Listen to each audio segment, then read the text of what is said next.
Hi, I'm Pat Springer. I'm an instructor in the Spiritual Healing and Aromatherapy program, and I'm here to talk to you about meditating with labyrinths. Many years ago, I found that for me to sit and to own was not my best form of meditation. For me to walk and pray was my best meditation. And on a retreat, I stumbled upon labyrinths and became very fascinated with them.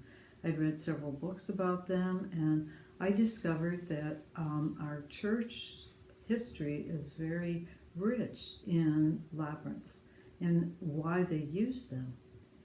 In Europe, people were suggested to make a journey to Jerusalem, a pilgrimage, once in their lifetime.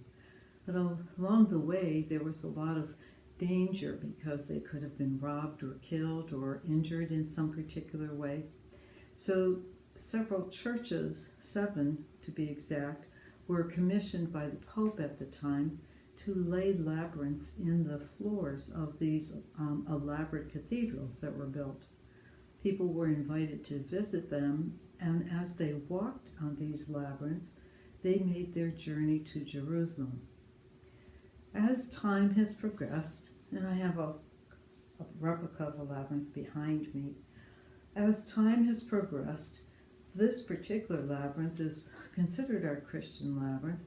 It was found in the floor of the chapel of the nave of the church in Chartres, France, and is known as the Chartres Labyrinth. It's quite interesting that the original design of this labyrinth could have come from actually a drawing that King Solomon has done. And his drawing was brought and stolen from Jerusalem when the Crusaders invaded Jerusalem and brought back into Rome and into the church.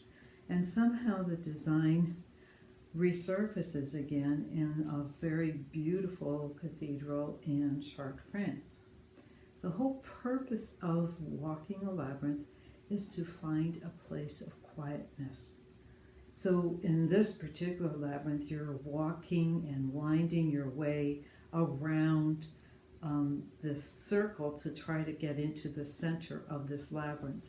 And you're walking and making lots of turns, right and left turns, but as you're walking, you're starting to be able to focus on where you're actually placing your feet rather than thinking about anything else, like a grocery list, or what time do you have to pick up the kids from school, or what kind of sports event do you need to get to.